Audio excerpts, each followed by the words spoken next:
Jerry Miller, and thank you kindly for joining us on a still snowy, icy Tuesday in downtown Charlottesville. I live in Ivy, my family and I made the commute from just past, close to the Greencroft Club, just past the Boar's Head, and in Ivy to downtown Charlottesville, where our studio is located. The primary roads are fine. 250 was good. Our neighborhood, the side street, was average. There is a number of neighborhoods on my commute from Ivy to downtown Charlottesville that still are untouched. My wife and I busted our tails over the last 72 hours and change, cleaning and clearing our driveway, working in shifts, working together, putting our third grader to work, clearing the road. Yesterday was by far the hardest. As you know, the driveway had frozen, had iced over, but we got it clear, and the asphalt is showing in our house.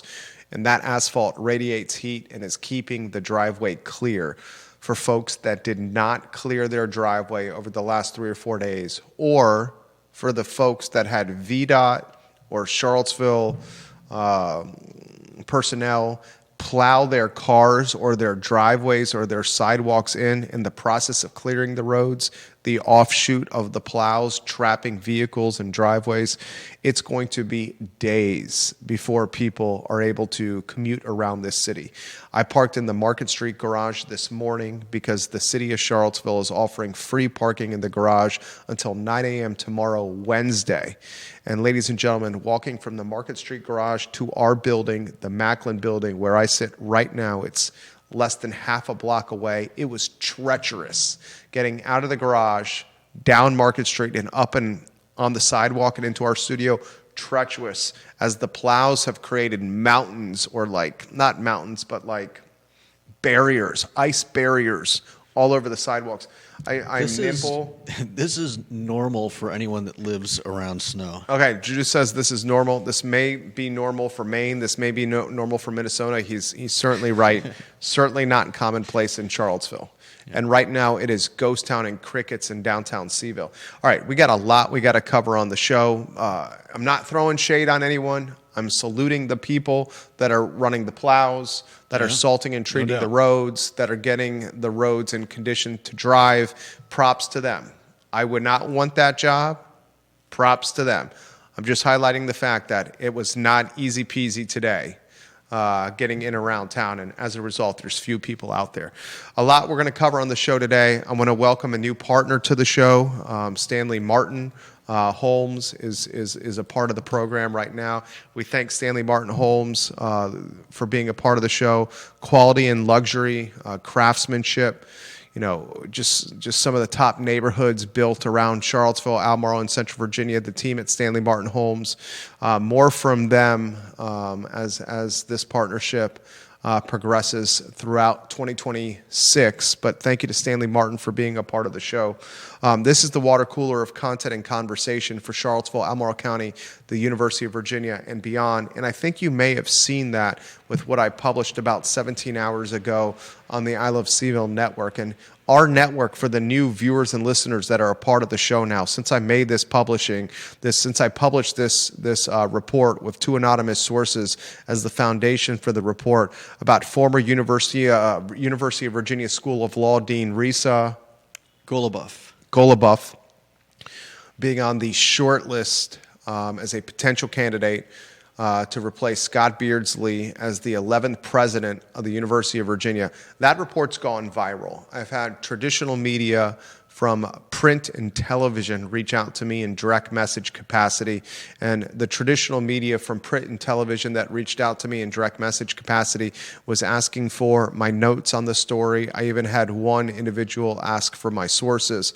And I straight up said to the print and television that reached out to me, you can check my reporting, my analysis, what we published yesterday for the information. That's what I stand by. My sources are none of your business. What I felt comfortable offering the world is what I published on the I Love CVille Network, and that's that. That was my response. It was in respectful fashion. I understand they're just doing their job, but I will not reveal our sources, and that's how we get the information we get, which we pass along to you. Goluboff is seasoned, is respected, is dynamic, is qualified.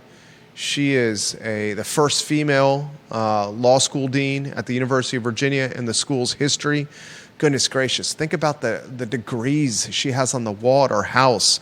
She's got a bachelor's from Harvard, a history and sociology degree from Harvard. She's got a law degree from Yale. She's got a PhD from Princeton. I mean, this is the type of accolades and academic criteria that you see at the pinnacle of presidential profession at universities and colleges. One of the sources said to me yesterday, and you'll get a kick out of how I wrote this story yesterday.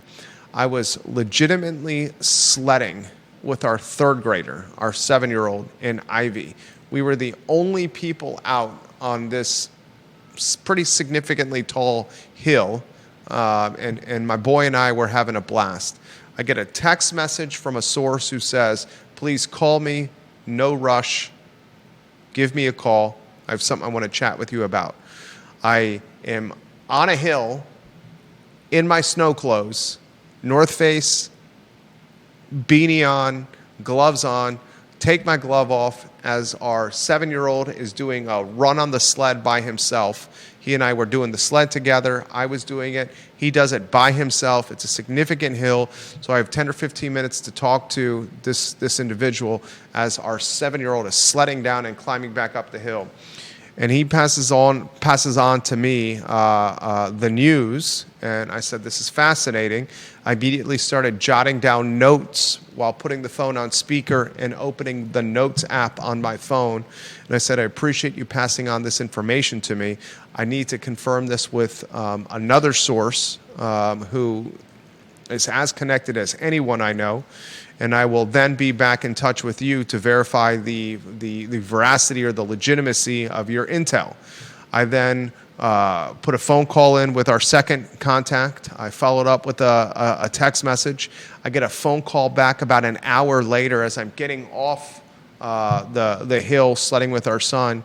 And when I get that phone call back an hour later, the second source confirms everything that the first source said, and then the second source added to the intel by saying this, quote, Goluboff is a potential candidate on a very short list currently being considered by the UVA Board of Visitors. She is atop the list right now, at the very top right now. So the first source who reaches out to me offers intel. I then take that intel and reach out to a second source that is as connected as anyone I know.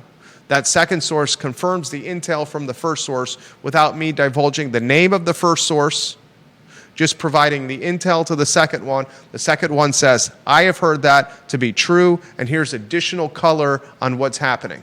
I then provide that second source additional color and intel to the first source, thanking him for the knowledge and saying, here's what's going on. First source then says to me, sounds like you have something that's very meritable for you to run on. I then take a moment to digest this as we're walking into our home in Ivy and start opening my phone up, the Notes app, and start pumping away what ended up being an hour of reporting literally done on my iPhone 17. My background before launching this company 18 years ago was as a print, television, and radio broadcaster, reporter, and commentary, where we've won Virginia Press Awards. That hour and change of writing a story on my iPhone 17 while we're coming into the house from sledding, that's a first in my time in creating content. I publish this content on the I Love CVille Network, which consists of every social media platform possible. Ladies and gentlemen, very humbly, the I Love CVille Network is reaching more people in the entire region than any brand or platform except the University of Virginia. And it's not even close. We're in a second place position by a mile over the third place position. It's not even close. I publish this content and it goes viral. It goes viral because this is a lightning rod topic right now. And amongst UVA alumni, amongst UVA faculty, amongst the residents and taxpayers and community members in Charlottesville, Albemarle, Central Virginia, across the Commonwealth and beyond. Frankly, this is in a lot of ways a lightning rod issue for Republicans and Democrats, for activists and leftists and MAGA Republicans and folks that are very right-wing. Abigail Spanberger has come into office as the first female governor in Commonwealth of Virginia history, and she already has made significant, depending on how you look at it, progress or significant, the opposite of progress, the Republicans, how they would describe it? Backsliding? Backsliding? Collateral damage? Okay? Since she's come into office, 5 Board of Visitor members have resigned under pressure. Spanberger asked for their resignation. Those 5 delivered. We told you this was going to happen before it happened. We told you this was going to happen, ladies and gentlemen. We also explained that Spanberger was going to go after Beardsley. We are very much hearing that Spanberger is going to go after the Department of Justice contract that the University of Virginia signed under interim President Paul Mahoney, that contract is next once a new president is in play. The new president is not going to be in play, we're being told, until the General Assembly, which is Democrat-controlled, approves the 10 appointments Spanberger has made to the Board of Visitors. Once these 10 appointments are approved, which is just a matter of time, she's a Democrat, the Democrats control the General Assembly. Once these 10 appointments are approved, Spanberger has total control over the Board of Visitors, and it's by the letter of the law seen as a legitimate board. What they're going to do, the Democrats and this freshly minted Board of Visitors, Abigail Spanberger, they're going to say Beardsley was appointed, was hired as president in a capacity that was not statutorily legitimate because there was not enough members on the board, not enough Virginians on the board. Okay, now the Republicans are going to push back. Of course, there were not enough Virginians and there were not enough members on the BOV. The Democratic-led General Assembly kept that from happening. But that was a chess move made, months ago by the General Assembly. When the General Assembly started keeping a Ken Cuccinelli or some of these Glenn Youngkin appointments, kept them from being approved, that was months ago foreshadowing that the General Assembly realized that Spanberger was a huge favorite to win the governor's mansion. And if they could basically cock block the appointments from getting on the BOV, that they would then come January or February of 2026 be able to use that cock block maneuver to then influence the BOV, the presidential hire, and the Department of Justice contract that was signed by interim President Paul Mahoney. This is a pretty significant story that's just getting started. I want to go to studio camera, please. We'll weave Judah Wickower in on a two-shot. I'd like to give some props to a partner of the show, Sir Speedy of Central Virginia, Judah. Locally owned, operated by Conan Owen of Sir Speedy of Central Virginia. Conan Owen is a Darden graduate. He owns Sir Speedy of Central Virginia. We have 24 tenants in our real estate portfolio, 24 doors we own. Those 24 doors, the signage needs for the commercial tenants are done by Sir Speedy of Central Virginia. He's also done the vinyl lettering on the I Love CVille studio, the banner directly behind us, and the signage marquee that's in the lobby of the building where we own roughly a third of. We trust Conan Owen of Sir Speedy of Central Virginia with our money. I vouch for him to the point where I'm spending my money with his firm because he delivers. Conan Owen, Sir Speedy of Central Virginia. Two-shot Judah Wickower. Risa Golubuff is seasoned, it's experience. She's credentialed. She's the first female dean in UVA Law School history. She is I mean, goodness gracious. She is, after graduating law school, clerk for Judge, Guido Calabrese of the U.S. Court of Appeals for the Second Circuit, and the U.S. Supreme Court Justice Stephen G. Beyer she did as well. Mm-hmm. I mean, You as the second source said, these are the academic credentials of a university president. Okay, Scott Beardsley, and you jump in here. Scott Beardsley's credentialed. He's a 3-term dean of the Darden School. Scott Beardsley's a talented fundraiser. Scott Beardsley's got a background of the corporate world, okay? Yeah. You wouldn't necessarily say Scott Beardsley's got an academic background. You would say he's a 3-term dean of the Darden School and a fantastic fundraiser. But you would not necessarily call Beardsley an academic. Yeah, but Goluboff is an academic. Just to argue the other side of Please. it, was John Castine an academic? I find that hard to believe. Well, we should look up John Castine's credentials. I don't know the credentials of all the presidents of UVA. I mean, you just throwing John Castine in the. Why you bring up John Castine like that? He earned a BA, an MA, and a PhD in English from the University of Virginia. I mean, pushing back on what you said, Castine was born in Portsmouth, Virginia in 1943. Castine earned a BA, a master's, and a PhD, 3 degrees in English from the University of Virginia. He began his professional career teaching English at the University of Cal Berkeley and later at the University of Virginia. From 1975 to 1982, John Castine served as Dean of Admissions at the University of Virginia. He resigned to serve as Virginia Secretary of Education under Governor Charles Robb from 1982 to 1985. While serving as secretary, he taught as a professor at VCU. I would respectfully, in respectful capacity, push back that John Castine was not an academic. Okay. Respectfully push back. You can make this argument, and I've seen this argument made, and I don't want to speak for Judah.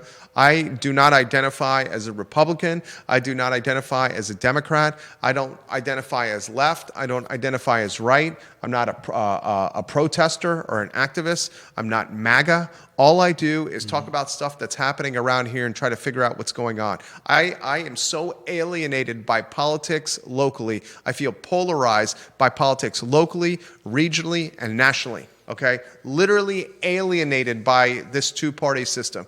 I identify as someone that has common sense, that are center-aisled on most issues. Yeah. Okay? That's how I identify on things. I just look at things on a common sense lens. I understand this argument. This is the argument that is currently out there against Risa. And one of these days, I'm going to have your last name locked in, and I'm doing you a disservice. Goluboff. Okay?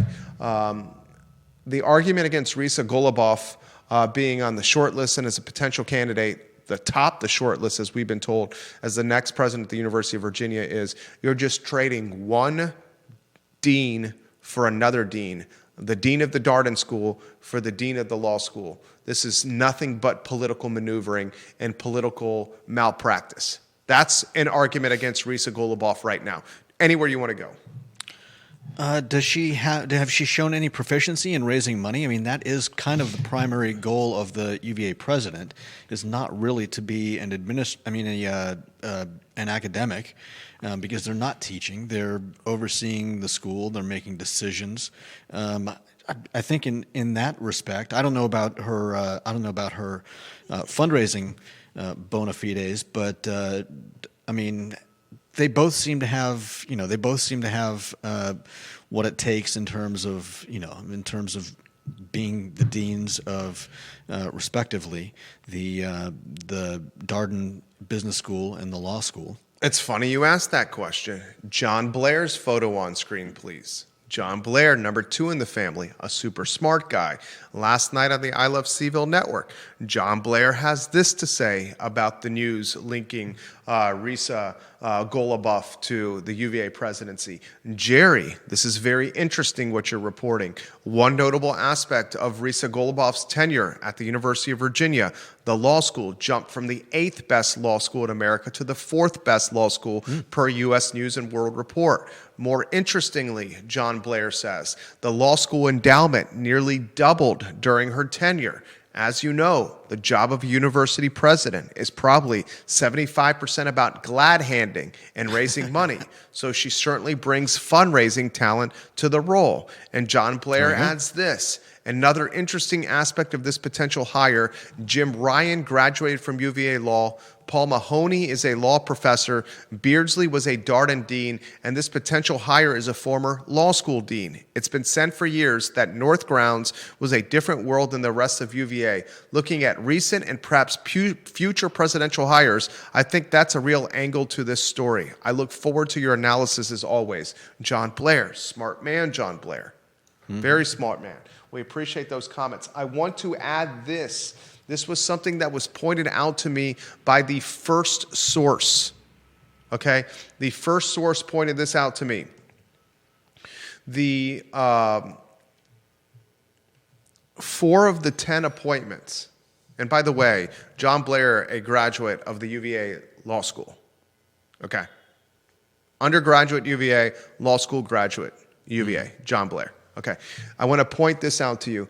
The first source who called me, who I spoke to on the phone while sledding with our 7-year-old son, said, this is what's out there. Yeah. Very legitimate, and said, offered additional color to me. He goes, as you know, and this is public record, 10 appointments were made by Abigail Spanberger to the Board of Visitors. Of those 10, 4 of them are University of Virginia Law School graduates. And he made that point to me as a suggestion. These 4 that are University of Virginia Law School graduates are extremely aware with this potential candidate, Risa Golubuff, and her criteria, her resume, her CV, her abilities, her talents, her fundraising, her diplomacy, everything. Now, I got this message from number 1 in the family. This is from Deep Throat, number 1 in the family. His photo on screen. Deep Throat had some interesting commentary yesterday. He said, Risa as president, ? Immediately responded in direct message capacity to me, Deep Throat dead, after I published this last night on the I Love CVille Network. So here are his words. Risa as president? I was at college with her. She was a high school friend of my college girlfriend. Know her husband and her son very well. Her son was my kids' camp counselor for several years. She is whip smart, also very progressive, which should be interesting with the Donald Trump administration. Here's a fun fact. Her husband wrote a really good article on problems with the Yes in My Backyard YIMBY obsession with zoning, which got him roasted by Livable CVille and other national YIMBYs. He also said, well, I would say that she is eminently qualified and super smart, but may well be the kind of candidate that pisses off the Trump administration. She can certainly think rings around the likes of Jim Ryan.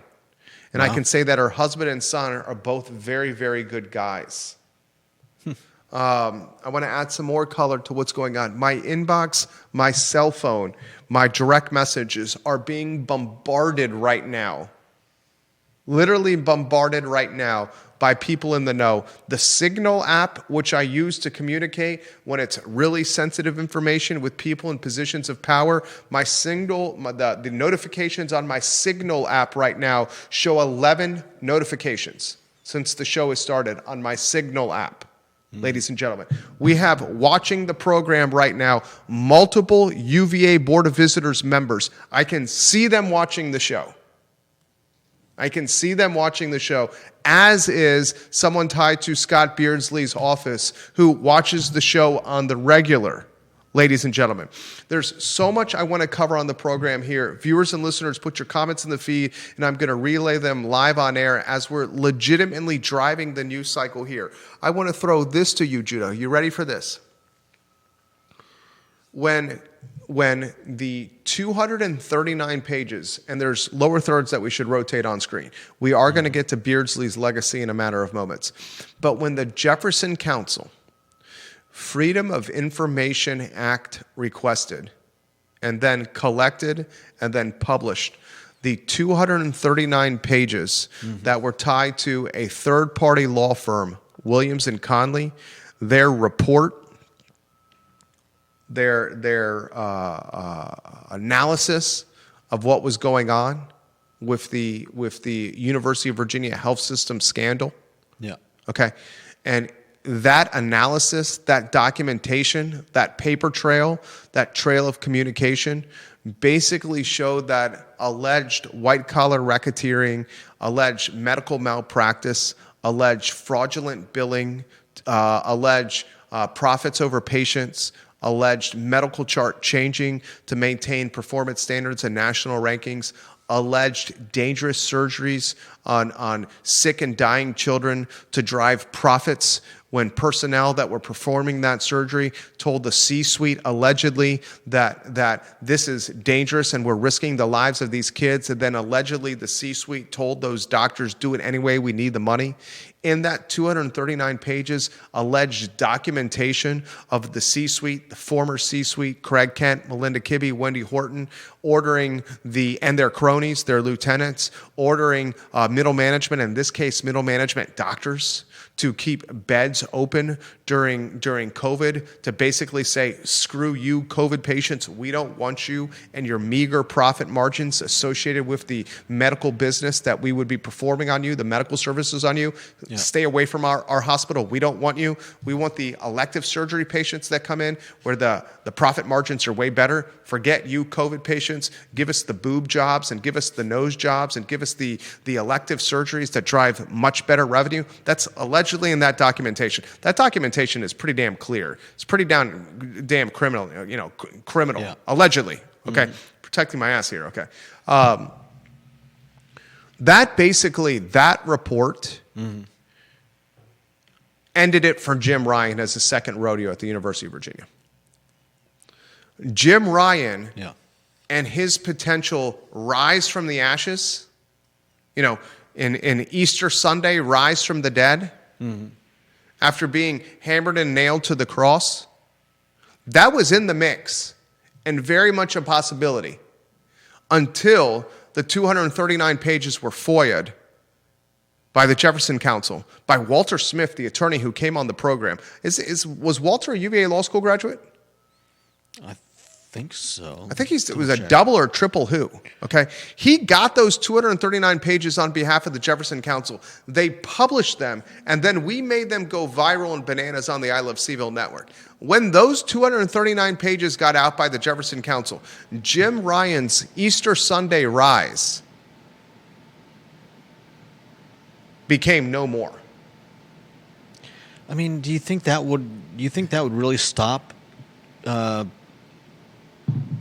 Spanberger, the people that she's put in place on the Board of Visitors, from putting him in place if they really wanted to? 100%. And why 100% that will prevent, why 100% that would prevent a second rodeo with Jim Ryan is mm-hmm. because the collateral damage associated with the second presidential run with Jim Ryan at UVA was too significant that mm-hmm. even Democrats in Virginia, even Democrats in the UVA alumni base, even those of Democratic ideology around Spanberger and the BOV could not stomach a second run with Ryan after the specifics in that 239 pages came out.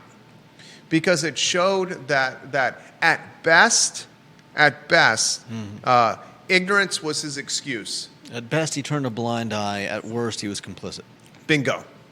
And I say this all the time. You hear me say this all the time. Ignorance is not an excuse. Mm-hmm. Not knowing what's happening is not an excuse. Okay? And he's the president. And the allegations paint a pretty good picture that he wasn't ignorant of what was going on. Bingo. The paper trail suggests he was in the know all along. And how the first source also said this to me yesterday, how Jim Ryan initially went on record mm-hmm. with the anonymous 128 doctors who were screaming, crying foul of alleged medical malpractice and alleged criminality at UVA Health System, and how Jim Ryan initially came out and said these 128 anonymous doctors are nothing but bitter malcontents. A small percentage of people that are bitter and malcontent that are a part of any professional organization, just chalk that up to them being the guys and gals that did not get invited to the prom. And now they're bitching and moaning about not being on the biggest night of the senior year in high school with the rest of their friends. His response to those anonymous 128 was unprofessional, was far from public relations savvy, showed an individual that didn't understand a true grasp of the significance of what was happening, Yeah. showed an individual that probably didn't understand the criminality, the alleged criminality of what was happening, showed an individual that could not see the forest through the trees. Yeah. Okay? That response showed all those qualities of Jim Ryan. And then the 239 pages come out, and then Jim Ryan is off that list. So Spanberger, who told the entire world on the campaign trail, Spanberger told everyone, ladies and gentlemen, everyone, do not pick a president for the University of Virginia. Abigail Spanberger, the governor, told everyone in Virginia, any media that would listen, do not Board of Visitors, Glenn Youngkin appointments, Glenn Youngkin BOV, pick a president. Do not. She foreshadowed. She told us that this was going to happen. Okay? And I'm not sure if the Beardsley removal is going to be the climax. I'm not sure if it's part of the denouement. I'm not sure it's not the falling action. I'm not sure exactly. It's to be determined what the climax is in this story. The climax of this story may be the Risa Golubuff hire, if she is in fact hired. My reporting right now is she's a shortlist potential candidate. The extent of it is shortlist and potential candidate. Okay? But we know Jim Ryan's off the list. And we know Beardsley's days are numbered. Now I'm left asking you this question, and viewers and listeners, we're going to open up the comments on the feed to you, the viewer and listener, here in a matter of moments. I'm going to ask you this question. Scott Beardsley, as you put that lower third on screen, the legacy lower third. What is Beardsley's legacy if he is in fact, his days are in fact numbered as president of the University of Virginia? What's his legacy, Judah Wickower? You jump in, then I'll offer my thoughts on this. That's a tough call. I think he probably becomes a hero at the Darden Business School for his exit package, essentially. Whether or not he gets the whole $8.5 million, I've seen arguments that not all of that will be coming to him, depending on how this plays out.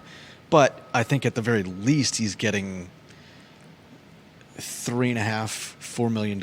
I think he goes down as a hero in the Darden School for taking a bad situation and turning it into a halfway decent golden parachute. Here's my prediction, and I'm going to toot my horn right here. As the city of Charlottesville is plowing the roads and trying to crack these ice barriers literally outside our studio. Can you go to the Market Street cam? Did we miss them right there? Yeah. Do you see the ice barriers outside our studio? Those front loaders are picking up ice and dumping it in the back of a giant dump truck. Giant dump truck, yeah. Yeah. My prediction of what's going to happen in my crystal ball, I think I have a crystal ball around here. It's heavy. This crystal ball is so heavy. It's time to bust out the crystal ball. I'm literally going to get the crystal ball out. Studio camera.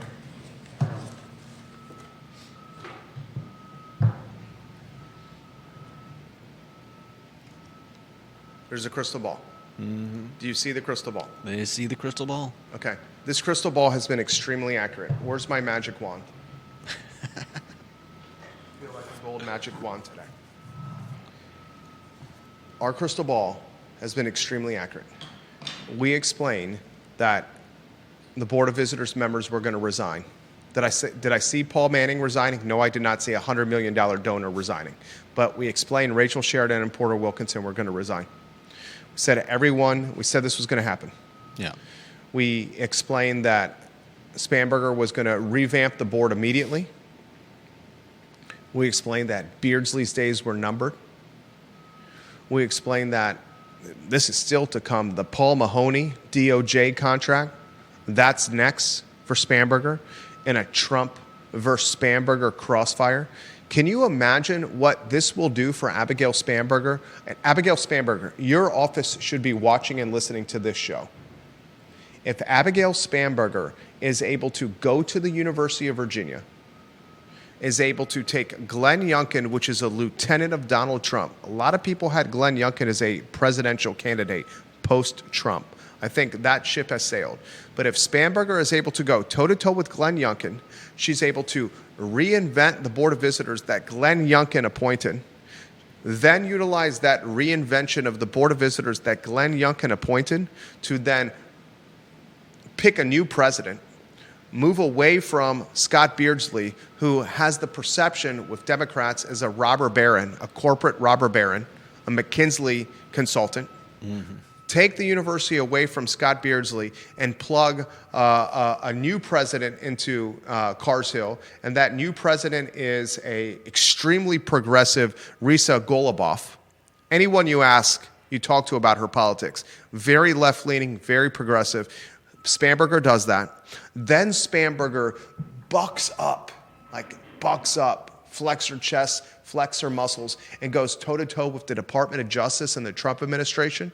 And she says, this contract that interim President Paul Mahoney signed with you, Donald Trump, and the DOJ is no more. And takes the contract and proverbially and perception-wise tears it apart and gives the one-finger salute to the DOJ and Donald Trump.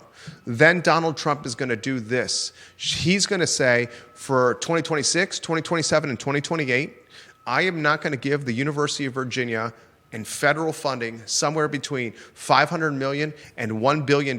No one knows the exact number. We know the federal funding allocation yearly is between $500 million and $1 billion. Donald Trump is going to say, screw you, UVA, because of this governor. I'm not going to give the University of Virginia $500 million to $1 billion a year for 2026, 2027, 2028. Spanberger is going to say, fine, keep your money, Donald Trump. Then Spanberger is going to go to the deep-pocketed University of Virginia alumni that has many billionaires in it, folks. Many hundreds of millionaires in it, folks. Many 100 millionaires in it, folks. Many 10 millionaires in it, folks. Heck, she may even do a $25 GoFundMe campaign. A small donation campaign, $25 a head from the alumni. And they're going to make up the difference, the federal funding lost from the Trump administration, $500 to $1 billion a year, every year through 2028. That will make Abigail Spanberger presidential. Abigail Spanberger, I just gave you the political science, the political roadmap. She's an extremely brilliant woman. She probably knows this already. I guarantee you she's thinking about this, on how you can go from the first female governor in Virginia history to potentially the first woman president in American history. Yeah. Because Virginia is a bellwether state. Mark that down right there. That's Spanberger's roadmap to be a shortlist presidential candidate post-Donald Trump, when the country is going to be hungry for a Democrat to be in the office. And she knows that. So that leaves us with this question. If Beardsley loses his job, what will his legacy be? The capitalists, the business types, the Dardenites, the MBAs, the McIntyres, the Ken Elzingas, the Ken Elzinga proteges, the Ed Burton proteges will look at a Scott Beardsley as if he can walk on water and take a few loaves and some fishes and feed the hundreds. Because they will see an individual who is a fantastic negotiator, saw an opportunity and capitalized. They will see the best of a bad situation. They will see somebody who wanted to help a university that meant a lot to him, that had success as a 3-term Darden dean, fantastic fundraiser, a guy from a consulting firm that has noteworthy and reputation globally. They will see him favorably. That pocket of the alumni base at the University of Virginia is far from the majority of alumni, but that pocket, the alumni base at the University of Virginia, is the key driver of fundraising at the University of Virginia, because they have the jobs that make the money. Okay. Now, the antithesis to that pocket of alumni Okay? The type of alumni that is left-leaning, that is activist protests, even left of center, some call woke. This isn't just woke, folks. This is anywhere from center to left of center to all the way left, activist protest woke. They will see Scott Beardsley as a corporate robber baron. Some will call him an academic grifter who capitalized on a moment of vulnerability for an academic institution to line his pockets, line his kids' pockets, and generations to come, and his family tree. Some will see Scott Beardsley as a take advantage of her. Some will point to his legacy as the shortest president in UVA history from a term and tenure standpoint. Mm-hmm. Some will point to his Wikipedia as saying he was on the job for months as a stigma, as a scarlet letter. Others will say, how many people in the world can say they were president of the University of Virginia? Others will say he's going to get $8.5 million. When it's all said and done, do I think Beardsley's going to get the full allotment with his golden parachute? And that $8.5 million golden parachute is tied to his pay at the University of Virginia as president. It's tied to years of staying on as a Darden professor. Mm-hmm. If he's fired without cause. It's tied to severance. It's tied to pay with not having to work. It's tied to a number of factors, that $8.5 million. Vested sabbatical time. Vested sabbatical? Okay. Do I think he's going to get that entire amount? Probably not. But I think Beardsley's going to negotiate an exit where it's a lump sum payout that's that's extremely significant. No doubt. The type of money that few in America will ever see in their life. And this is a guy that's already wealthy. Mm-hmm. In his Wikipedia, which is legacy, the 2026 gravestone or tombstone,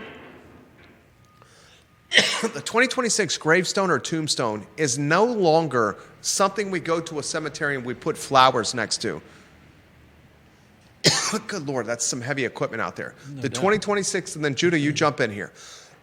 The 2026 gravestone is not something we go to a cemetery and put flowers next to. It's now what's on the internet when they search your name and look at you at Wikipedia. The what gravestone? That's the 2026 gravestone, your Wikipedia. That's your legacy now. Jump in, anywhere you want to go on this, as I'm catching my breath, and then we'll go to comments. Part of me has to think that Beardsley knew this was coming and that he figured he might as well take advantage of a weird situation. He essentially is, I would think, planning his out already. I don't even know if he does anyone really think he did a whole lot in office? He must have been essentially maybe not holding his breath, but waiting for the other shoe to drop for all of this to take place. But I mean, who of us would not have tried to structure the same type of deal given his situation? Yeah. I had a somewhat combative conversation in a locker room locally with a UVA professor that works in the humanities.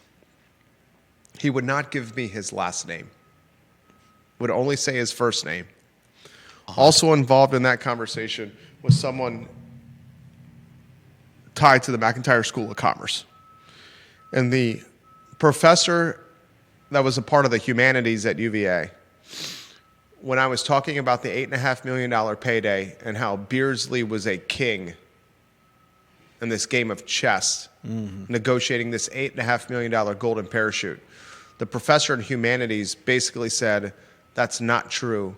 All he is a grifter taking advantage of a situation.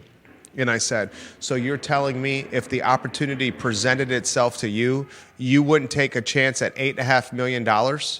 And he was silent.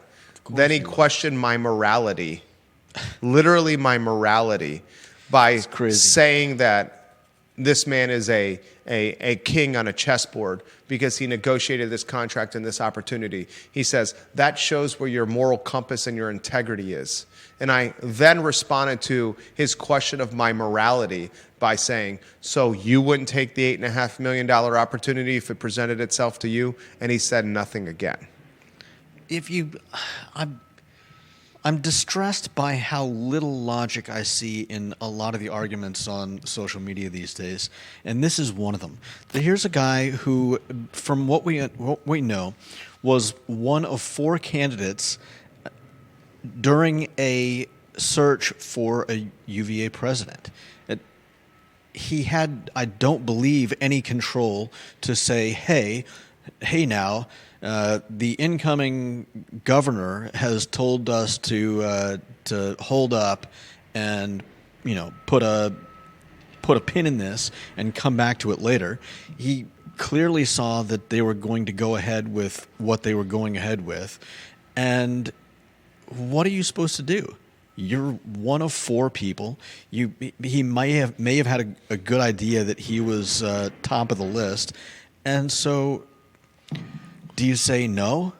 Do you say? I mean,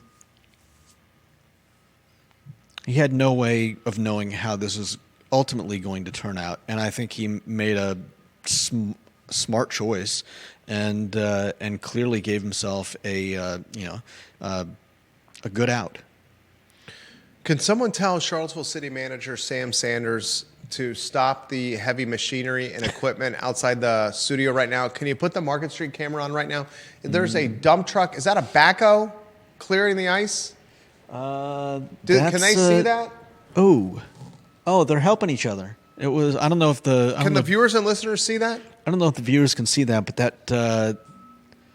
Sam, can we not do this while the water cooler of content and conversation in Charlottesville, Albemarle County, and Central Virginia is live? Please, City Manager Sanders, can you radio in? Jim Tolbert, can you stop this, please? There we go. Jim Tolbert and Sam Sanders, please stop this. Getting a little help, getting that Comments continue filled. to come in. All right, 2 shot us right now. This is from Albemarle County Commonwealth's Attorney Jim Hingley, very smart man, okay? Jim Hingley says this: Risa Golubuff's scholarship and teaching has centered on American constitutional and civil rights law. Her knowledge of constitutional and civil rights law is a huge asset for a university president at a time when relations between universities and the federal government have become increasingly contentious. No doubt. That right there is a fantastic comment from Jim Hingley. Mm-hmm. I believe Jim Hingley is a UVA Law School graduate as well. Is that right, Jim? Let me check your...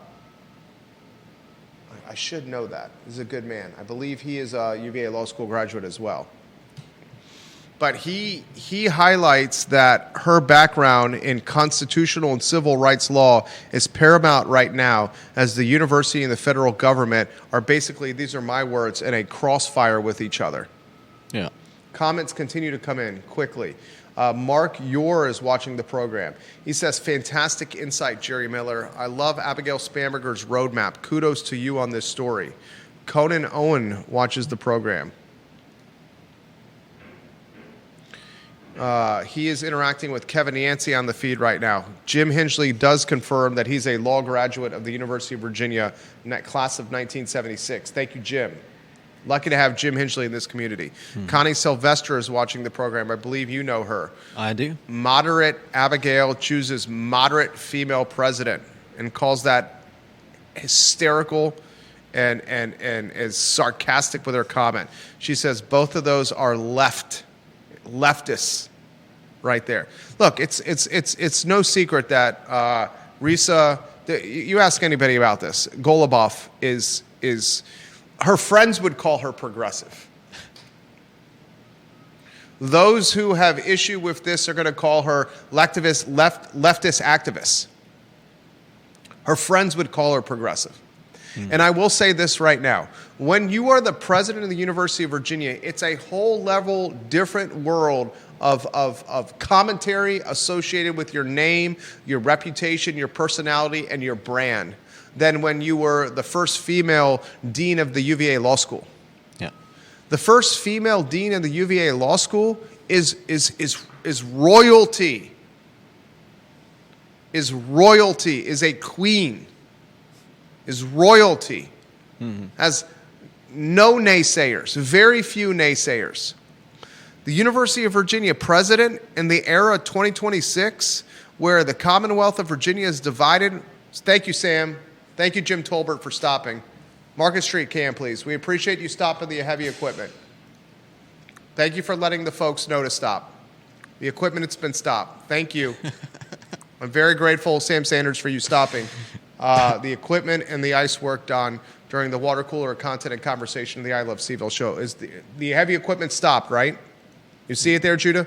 They've moved on. Thank you. We appreciate you, Sam Sanders, city manager. Thank you, sir. Appreciate you, Sam. Thank you kindly. Thank you, sir. Got a little toot-toot as a thank you there, as you're welcome.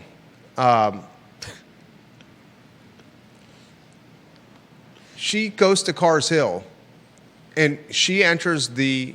Minefield? Yeah. She's in Lion's Den. Yeah. Daniel or Meshach and Abednego? Daniel was in the Lion's Den. Shadrach, Meshach, and Abednego were at one point tossed into a giant furnace at the base of a statue. Risa's somewhere, some hybrid of Daniel in the Lion's Den and Shadrach, Meshach, and Abednego in the burning furnace. Yeah. Right? You saw it with Jim Ryan. Jim Ryan, when he got to office as president, to when Jim Ryan resigned, to say the man was weathered is an understatement. Look at Barack Obama, or look at George W., or look at Bill Clinton getting into office and leaving office, and the impact it does to their face and their physicality, their appearance. To say it weathers you is an understatement. That happened to Jimbo Ryan. Mm-hmm. Who's still getting paid by the University of Virginia, by the way. Yep. Comments are coming in. We should put up a bet, or at least a poll, on how many former presidents UVA can continue paying at one time.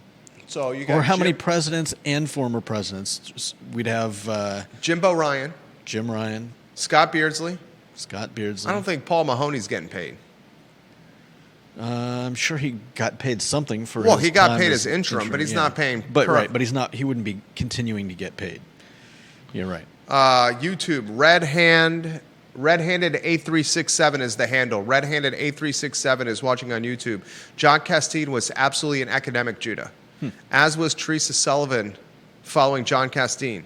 Castine and his vice president and COO, Leonard Sandridge, had a great partnership that their successors have come nowhere near replicating, in my humble opinion. And that's from Red-handed A367 on YouTube. Thank you. That's good to know.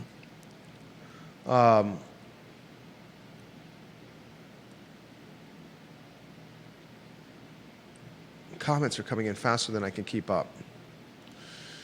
Tina Wyan Breeden, Susan Oliver, welcome to the broadcast. Print, radio, and television is all over the show.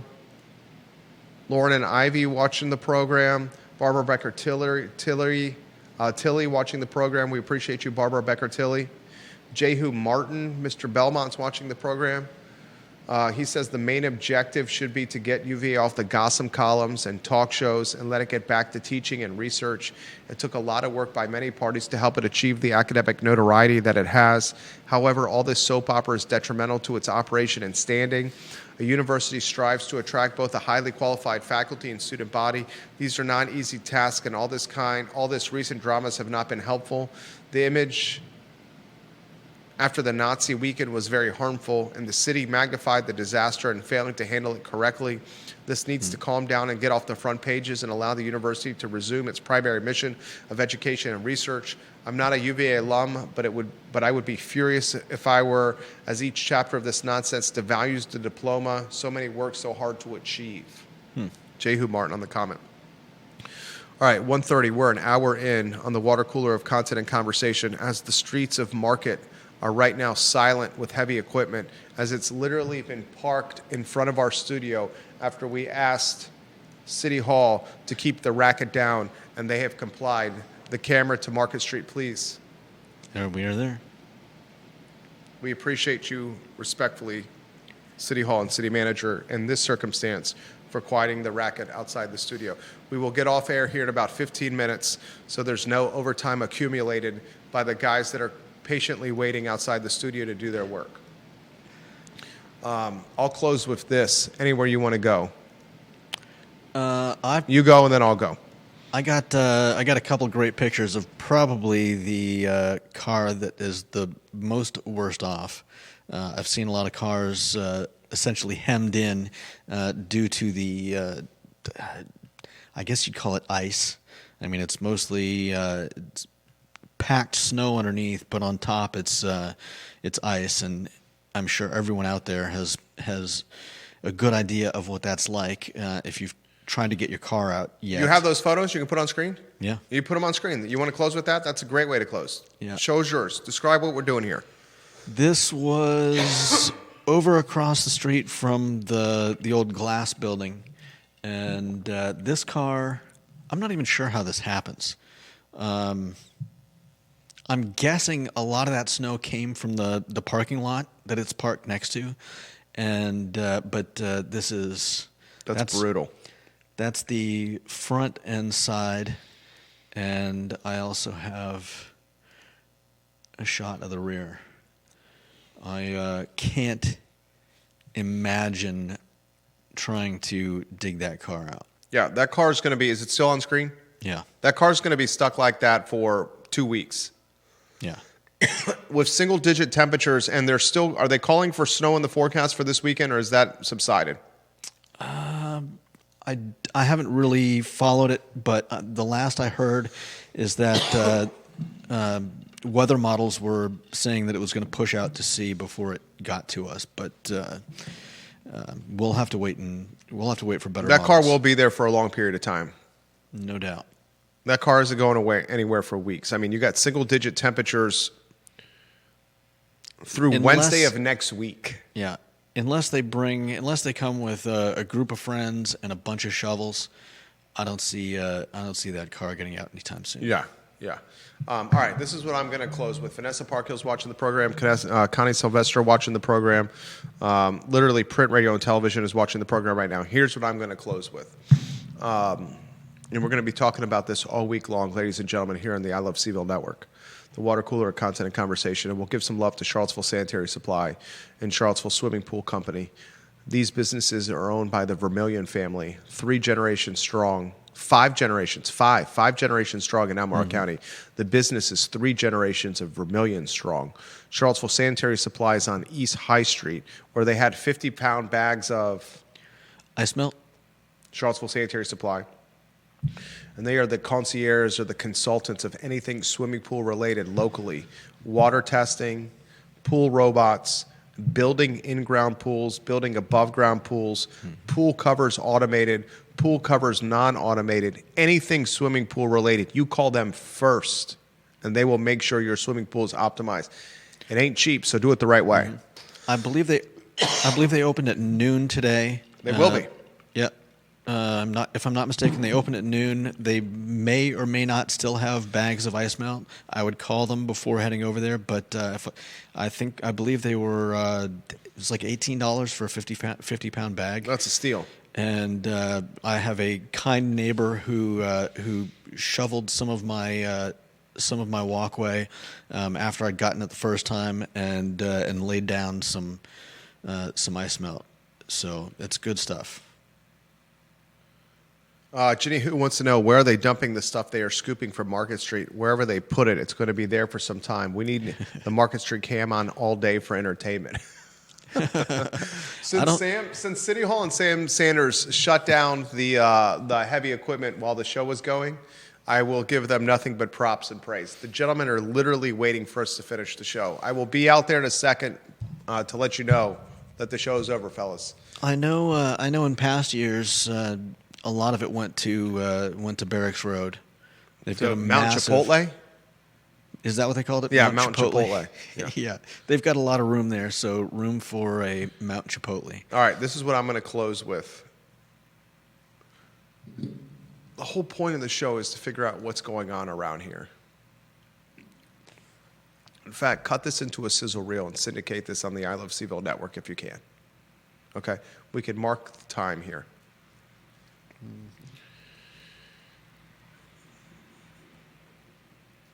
The entire point of the I Love CVille show is to figure out what's going on. We try to figure out what's going on in Charlottesville and Albemarle County, the University of Virginia, across the Commonwealth, our country, our world. We've been covering of late politics in Virginia. Abigail Spanberger was a favorite to win the governor's mansion, and she was a favorite for the entire year. Winsome Earl Sears ran one of the worst governor races I've ever seen any candidate run. Yeah. We all knew that Abigail Spanberger was going to win, and she was going to win in landslide fashion. She did. Prior to being inaugurated, Abigail Spanberger told the Glenn Youngkin-appointed UVA Board of Visitors, which was embattled, which was fractured. She instructed this board, this was foreshadowing, don't do any real work. Don't hire a president, and don't enter into this Department of Justice contract with an interim president, Paul Mahoney. She told him not to. That was foreshadowing.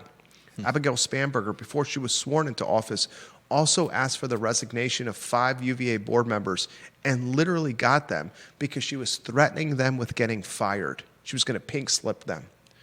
Then, once Abigail Spanberger was in office, hours after being sworn into office on Inauguration Day, she appointed 10 new people to the UVA Board of Visitors, 10 of them. Of those 10, 4 of them are graduates of the UVA School of Law. Mm-hmm. When the General Assembly approves the 10 appointments, and the General Assembly will because they're Democratic controlled. Spanberger's a Democrat. Yeah. When the Assembly approves these 10 appointments, Spanberger will have her fingerprints on the University of Virginia and will have total control. We're hearing through 2 anonymous sources that former UVA School of Law Dean Risa Golubuff is the front runner. She's on a shortlist, atop the shortlist, as one source called her, to replace Scott Beardsley as the 11th president of the University of Virginia. Risa Goluboff has a Harvard degree. Risa Goluboff has a Yale degree, a Princeton degree. She's the former law school dean, where she excelled at fundraising, and she excelled at managing and running the school. She's credentialed. She has academic chops. She's seen as an academic, where Scott Beardsley is seen as a corporate executive. Although he's been a 3-term Darden dean, his perception is still one of a corporate executive. Yep. It's extremely clear to me what Abigail Spanberger is doing. Out of the gates as governor of the university, governor of the Commonwealth of Virginia, she is remaking the Board of Visitors. She's going to put a new president into office, and then she's going to go after Donald Trump in the Department of Justice contract that was signed by interim President Paul Mahoney. She's going to tear up that contract, call it null and void. She's going to use some kind of political loophole to do so. And she knows a political loophole. She knows that Donald Trump is going to then rain holy hell terror on UVA. The extent of the holy hell terror that Donald Trump can rain on the University of Virginia is the leverage of somewhere between $500 million and $1 billion a year in federal funding. Trump's only in office for, 3 years and change. 2 years and change. 2026, 2027, 2028. 2 years and change. Spanberger has this decision to make. Can we as a Commonwealth, this is her thinking, can the Commonwealth or the alumni of UVA float the federal funding loss through 2028? And if she believes the alumni is deep-pocketed enough to cover the $500 million to $1 billion in lost federal funding every year through 2028, she's going to tear up that contract, and she's going to say, screw you, Donald Trump, here's the one-finger salute. And she's going to get the alumni to cover the balance, and she's going to do it for 2 years and change. And if she succeeds at this, Abigail Spanberger, in the eyes of Democrats in Virginia, Abigail Spanberger, in the eyes of Democrats in America, will become extremely presidential. And after 4 years of running the Commonwealth, there will be kingmakers in the National Democratic Party that pull Spamberger over and say, Abigail, your time is up in Virginia. Have you considered making a push for the White House? And like that, ladies and gentlemen, our crystal ball is at it again. And like that, ladies and gentlemen, you will see a potential presidential candidate made 4 years before it actually materializes. And that's why you watch the I Love CVille show. Judah Wickower and Jerry Miller.